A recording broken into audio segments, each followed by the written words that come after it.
I am not an AI voice. I am a human being. College students, what's the one high school habit each incoming freshman needs to stop doing on their first day of college? Story 1. No more raw dogging it. Wear a condom. This is huge. College campuses are STD infested.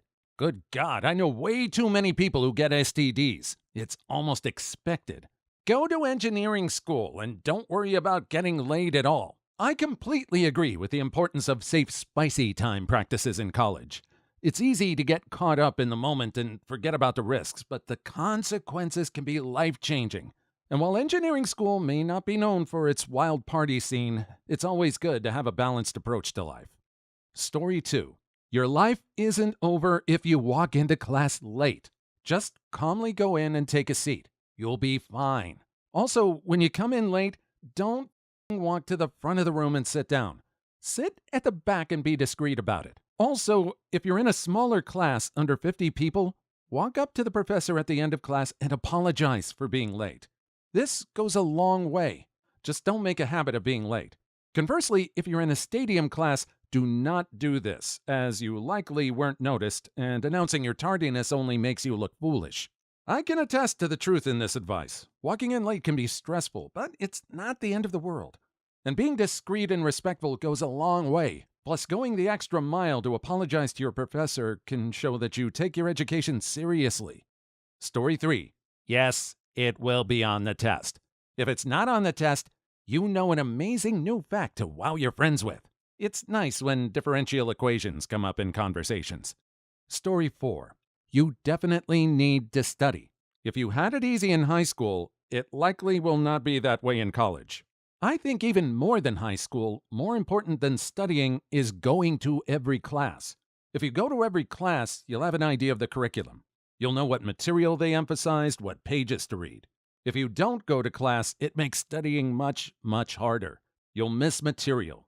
You'll be confused/disoriented, and you won't be sure what to ask the professor. This is heavily dependent on the field of study. I busted my butt a lot more in high school than I do now.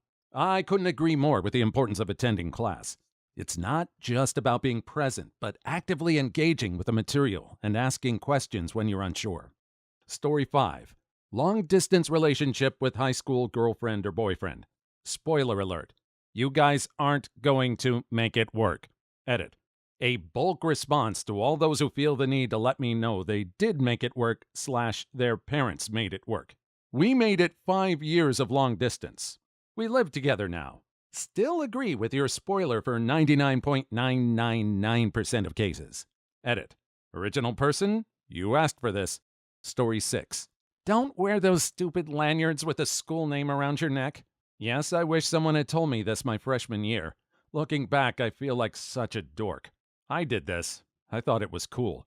Then after a couple of weeks, I realized everyone can tell you're a freshman immediately. Nothing is less cool than a freshman. And don't travel in a group of 15. Stick to a few. You look like idiots. Story 7. You can't self-spicy time whenever you want. You have to time it according to your roommate's schedule. Edit. Wowza. Thanks for the upvotes, guys. Single-handedly the most comment karma I've ever got. Unless you're gay and rooming with your significant other. College was awesome. Edit. Where did all these upvotes come from? God, reverse couple discrimination. Story 8. Professor here. 1. Don't plagiarize. We'll catch you. If we do, fess up. The first several times the student said, I don't know how that happened. Remember that uncommon knowledge should be cited. 2. If the prof asks you to come in for help, do it. We can't help you if you don't. 3. I can't tell you how many smart kids have dropped out. If you get so behind you feel overwhelmed, talk to someone, anyone, and everyone until you get back on track. You may need professional help. 4. Get involved. The more connected you are, the better you'll do. 5. Live on campus if you can. Why? See number 4. 6. You'll get some great profs and some cruddy ones, no matter what school you go to. If all of them are great, let me know and I'll put my application in. I'm not being egotistical. I just don't like having uncomfortable conversations with students about their bad profs. Also, who one student feel is awful may end up being your favorite. 7. Take advantage of electives. Try something you may never get to try again. I want to read 6 and 7, but I'm stuck in the 4-5 loop. You should probably ask for some professional help. Getting involved on campus is another great tip. Not only can it help you make new friends and connections, but it can also help you feel more invested in your school and your education. And taking electives can be a great way to explore new interests or try something you may never have the opportunity to do again. Story 9. Telling people what you got on SAT, ACT, AP, what you have, no one will care. But I did really well. I feel like you should know how well I did. I feel like I was better than people in high school, so how else am I supposed to establish my dominance early? Story 10. Putting your phone on vibrate is not the same as putting your phone on silent. Everyone can hear your phone buzz. Everyone can also see you texting during lecture. Hiding your phone under your desk fools no one. Story 11. Putting on makeup in the middle of class. No one cares anymore. Some people just drag themselves out of bed wearing a t-shirt and sweatpants. And as a professor, I can tell you that this behavior is rude. Most of us will ask you to do this on your own time. I'll wear my sweatpants wherever and however I want to. Thank you. Story 11. Stop checking Facebook every 3 seconds. It's amazing how much time it will free up for you. Stop checking Reddit. Fix that for you. Oh, let's be realistic. Story 12. Don't shout out snide comments during class trying to get people to laugh. We don't care if that's what she said. We just want to learn. I cracked a couple of comments in class back in my day, but I swear they were well timed and people laughed. Story 13. Don't be this guy. Just don't. Unfortunately, those guys almost never ever learn what jerkwads they are. Story 14. 1. Be ready to change your major if you need to. What you actually do in a given field of study is often radically different than what you'd imagine. I had a friend go into physics. Spent the last 2 years of his degree programming simulations. Switch early enough and you won't have too many headaches. 2. You can sneak into other classes. No one is going to stop or even notice you. Do this a lot and you'll eventually be able to talk about just about anything. 3. Use the library. Steal from databases. Outside of college, knowledge is expensive and libraries are sorely underfunded. 4. Most clubs are kind of hogwash. Attend anyway. Catch a couple of club members outside of the meetings, get a couple of drinks with them, and you'll probably get something closer to what you were looking for. 5. Even if you're living off your folks, if you can swing a part-time job, get one. Having a bit of scratch makes having a social life a lot easier. And it's going to stay that way after you graduate, regardless of how cozy you are. Having a social life makes having an intellectual/professional life a lot easier too. The right friends can do wonders for your academic performance. Depending on what school. 75 or so people lecture, and I witnessed a kid get called out. And sir, who are you? You're not in my class. These are some solid tips for making the most of your college experience. And as for the kid who got called out for sneaking into a lecture, well, sometimes you have to take a risk to learn something new. Story 15. Stop farting into Ziploc bags and hiding them in people's backpacks. Not cool. What? Who does this? Story 16. Too long didn't read highlights? 1. Make as many friends as possible. 2. Introduce yourself to your professors. You go from number 8675309 to name. 3. No one is in a clique anymore. If they are, forget them. 4. If you aren't going to pay attention in class, don't disrupt your classmates with internet or conversations or texting. 5. Professors can easily pick out people not paying attention and will most likely assume that you do not care about your grade. 5. Don't fall victim to no more parents, no more rules, especially on food. 6. Going home ain't nothing, but keeping in contact with your parents is. 7. Find stuff to involve yourself in, but don't involve in all the things. 8. You will meet a load of people, even if you don't like them. Don't burn the bridge. 9. There will always be someone smarter than you. Don't play know-it-all. Story 17. Maybe not a habit, but a lesson. And I'm sorry if this is a bit negative or heartbreaking. There will be classes, no matter how hard you try, you will be terrible with. I enrolled as an aerospace major because I wanted to change the world, despite being more of a history or English person. I, by some miracle, passed my second calculus class with a D. I had absolutely no hope with my third calculus class. I had a tutor, I went to study sessions, I went to office hours, I was housed with engineers. But at that point, nothing could teach me how to get from point A to point B. It was basically magic with some loose logic here and there. I failed that class despite all my effort. I'm not saying that you will also fail, but that there will always be classes that will be nearly impossible to ace. It's very difficult to get all around A's. But maybe that's just my engineering school. Here, the engineering average GPA is just over 2.0, I believe. And no exaggeration, the average math test score is 50% or below. So curving is completely necessary. And always check the class average before you panic and wait for the curve. I got a 23 out of 100 on my Calculus 2 exam once. The class average was a 10 out of 100. My 23% became an A. It's important for students to understand that not every class or subject will come easily to them. It's okay to struggle, and it's okay to fail sometimes. The most important thing is to put in the effort and seek help when needed. Additionally, it's helpful to know that sometimes the class average may be low and curving may be necessary, so it's important to not panic and wait for the curve. Story 18.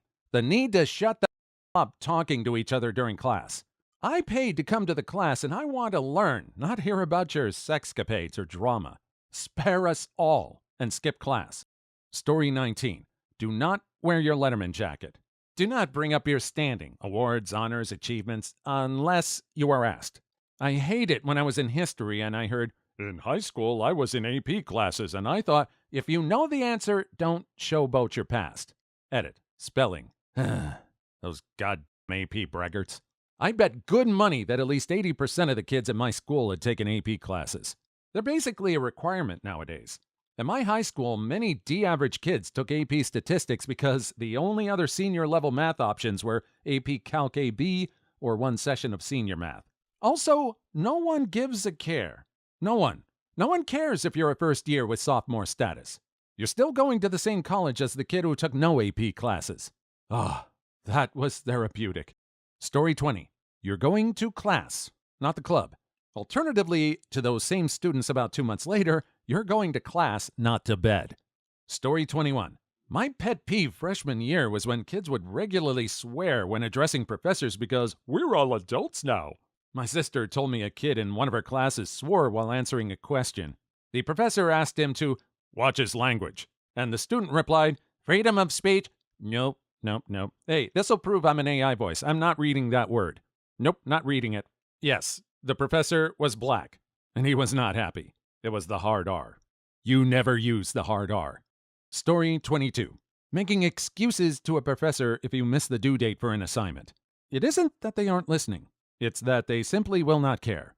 One time I was late to a final for my sociology class. Like half a day late. My professor was a hard edge about timing and schedules.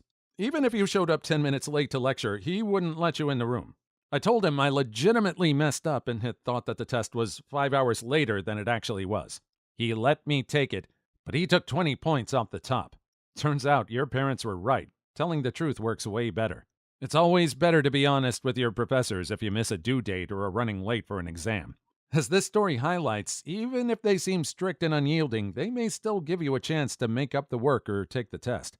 Of course, there may still be consequences for your lateness, such as losing points on an assignment or exam, but it's better than making up a false excuse and potentially facing harsher penalties, or losing the professor's trust.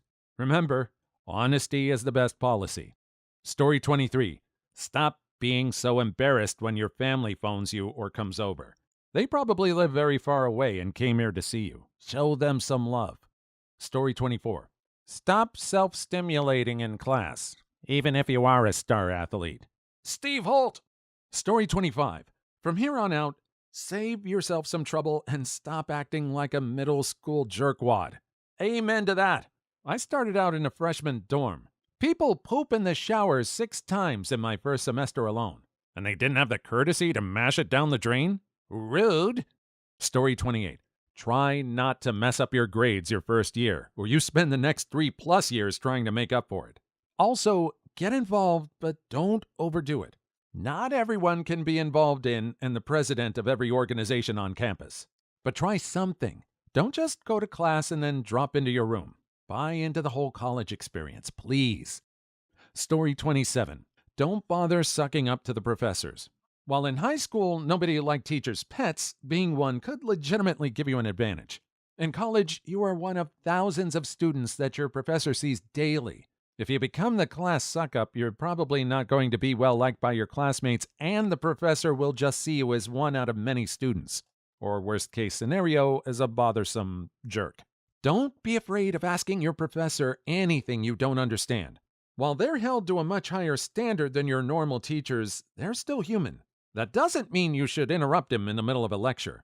What I'm saying is that there's nothing wrong with going to the professor after class to clear up your doubts. Expect failure. It doesn't matter if you're smart or even a genius. You're going to a whole different environment. It really is a whole new world you're entering, and getting used to it can be tough for some. The world won't end if you get a C on your first test, so chill. For the love of Godzilla, do not call them anything other than professor. Don't call them mister, don't call them teach, or anything of the sort. One last thing. If you're doing any sort of illegal activity, trust no one. I'm not kidding here. Some people will gladly rat you out. Maybe they're prudes that are jealous of you, or maybe they're against what you're doing. Be completely sure you trust who you're hanging out with. You have no idea how many headaches this will avoid. Actually, I'd still highly recommend spending time with professors. They might not grade you any differently, but you'll be able to get a better feel what will be on the exam. Also, they're generally pretty cool people, and you can learn a lot from them. Please like and subscribe if you've made it this far. I hope you'll enjoy the rest of the video and have a wonderful day. Story 28. Not giving a care. I didn't give a care throughout high school and graduated with a 1 point something or other. I have no intention of going to college. Spent 10 years in the workforce, made nothing of myself.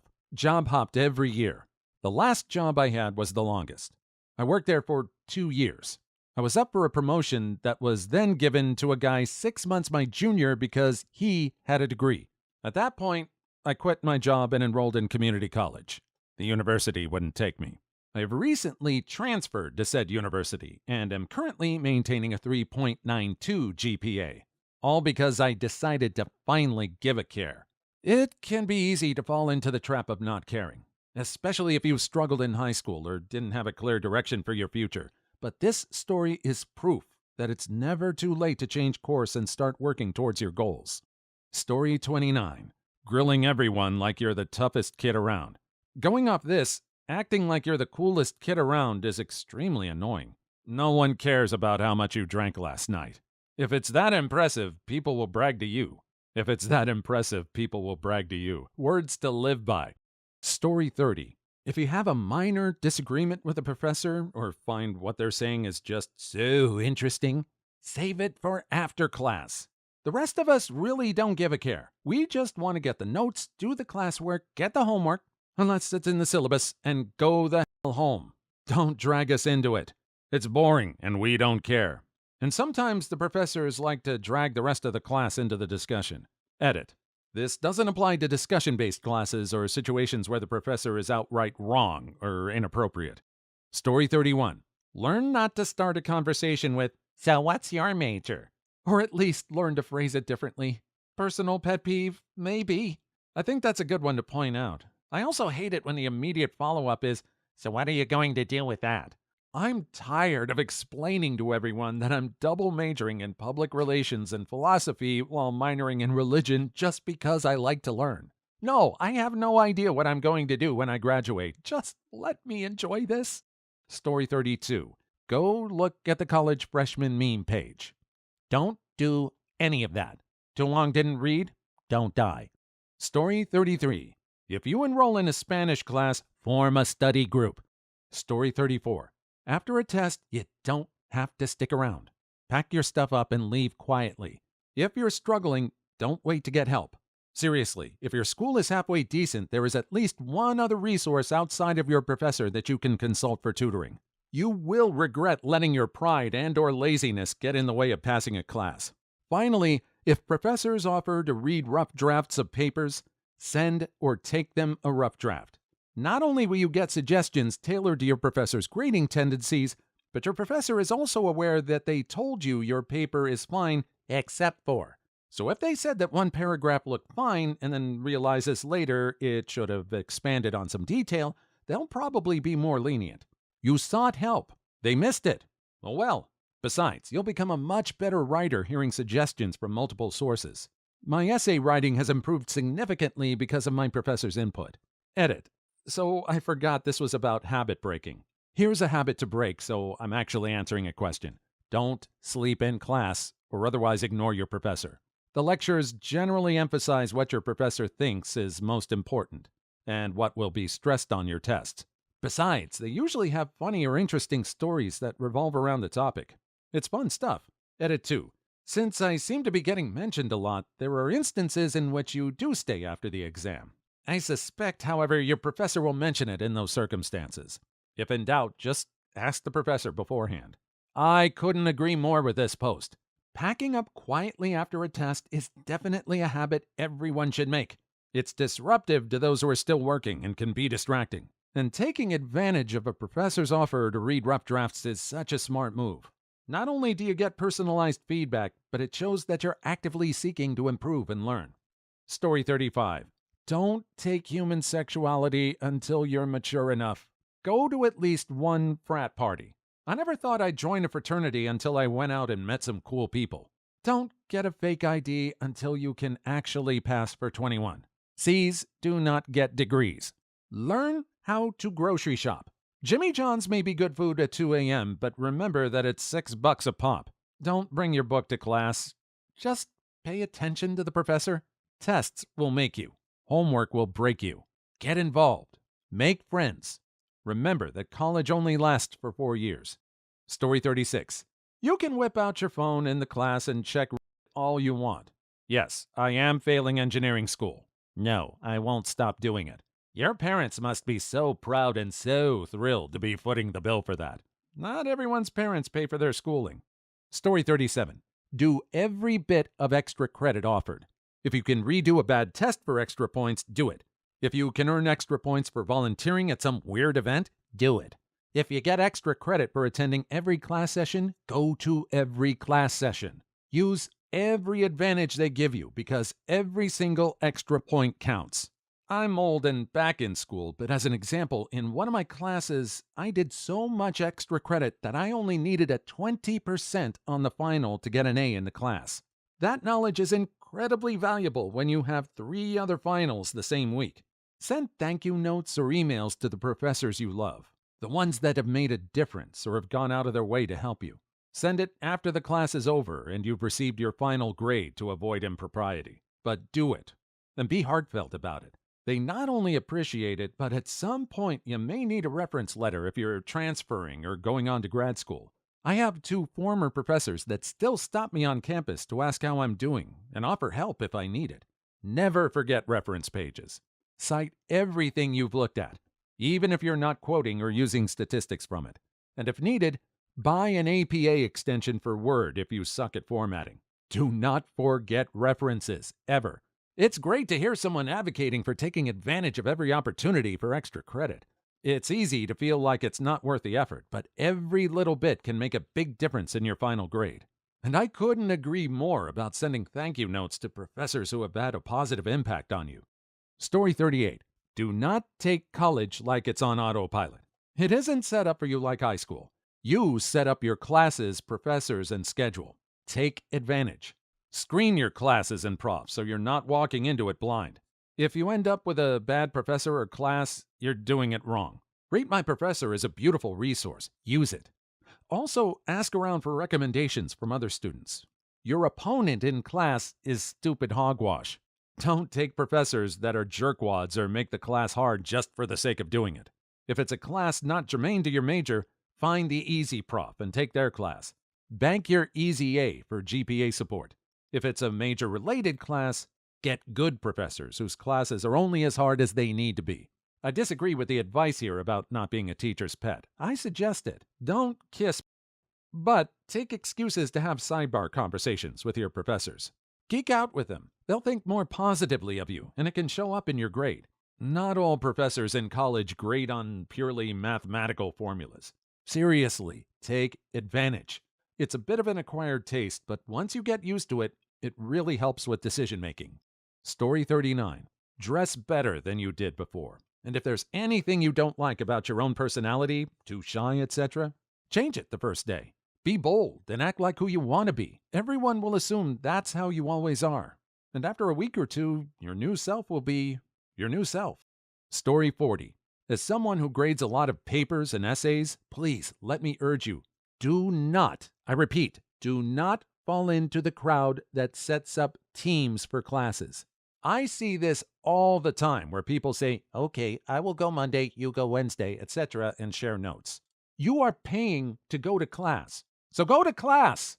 There are a lot of people who do this and get away with it, but you will very likely end up hurting yourself in the long run. You might hurt yourself in the way of not doing as well on a test because your friend didn't take the best notes, in the way of not preparing in a prerequisite class for a later class down the road, or you may be violating the school's academic integrity code.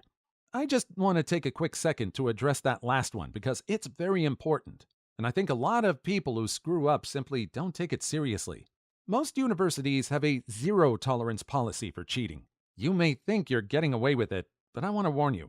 Teachers and professors do not need to tell you when you're caught. You can go the whole semester thinking you're safe, then suddenly get a nasty letter informing you that you need to go see the Academic Affairs Council. At that point, you are almost certainly hosed, and the penalties are usually as severe as possible to use as an example. Please do not underestimate this. It's a lot more serious than high school. Furthermore, if you're farther along in your studies, you can permanently blacklist yourself in the world of academia, potentially losing job opportunities or the ability to go to grad school, which is becoming increasingly necessary. I completely agree with this story.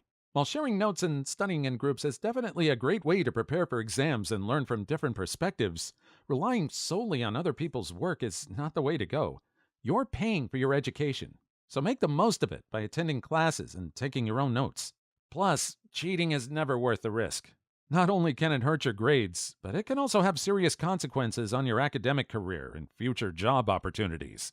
Please leave your story in the comments. I would love to make a video on them in the future. Also, don't forget to like and subscribe.